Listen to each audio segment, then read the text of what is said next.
Hi class, welcome to week 2, the court systems. This week we are going to learn about the court systems. So this may come as a refresher for some of you. Some of you may have no idea about the US court system. Either way, this week is going to cover anything and everything that you can imagine about the court system. We're going to look at how the court system is structured, how an injured party can seek relief in a court. We're going to go over the complicated topic of jurisdiction. Who has jurisdiction? What court has jurisdiction? Who can sue who? Things along those lines. And then we're going to talk about the relationship between the court system, which sounds easy, but it's actually quite complicated. The first thing that you're going to learn in this week's chapter is about judges. So the federal judges, how they came to be, state judges, how they came to be, as well as a concept called judicial immunity, which is basically the judges are free, so they can make whatever decision that they want without really much consequences. So kind of an interesting concept that probably a lot of individuals aren't familiar with, even if they have learned about the court systems. The federal court system, just to make sure that everyone is aware, is kind of broken down into 3 different categories. It's district courts, then court of appeals, and then finally the U.S. Supreme Court. So it's kind of a tiered system. The U.S. Supreme Court is the highest court in the country. It has 9 justices.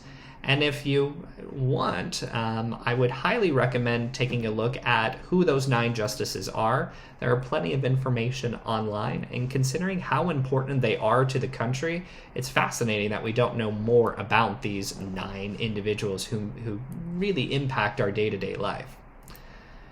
After you've gone over the federal side, then you'll look at the state side. So it's structured similar. You have the court of original jurisdiction, then appellate court, then the state Supreme Court. That is the structure that's in California. There are other states, so if you happen to be in a different state, such as New York, it's actually a bit more complicated. The Supreme Court is actually divided into civil and criminal in New York, so there's a lot that goes on per state. So this is kind of just a roadmap, but it can vary. Then you're going to learn about the last court, which is small claims court, which is always kind of the most fun for everyone.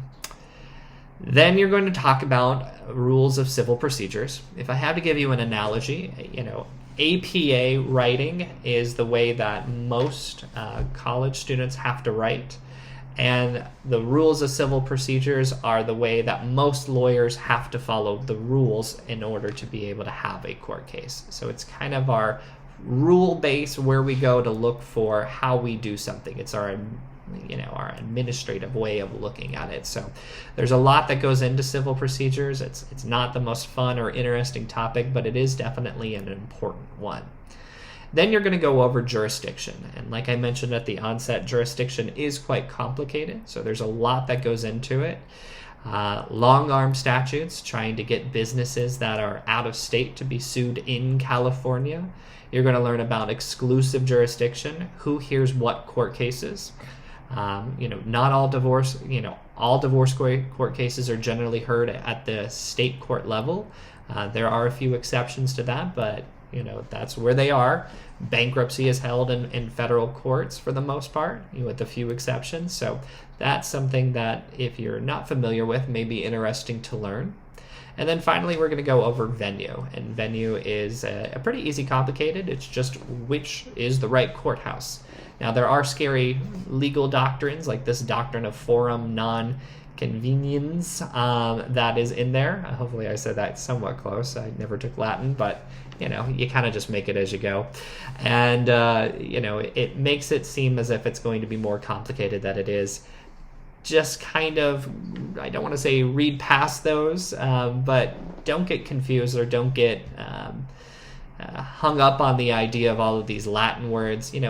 Venue is simply which jurisdiction, or which geographic location, which courthouse you're going to be in. Keep it simple, and then you'll be successful. If you have any questions, just send me an email. Happy to help out. Bye-bye.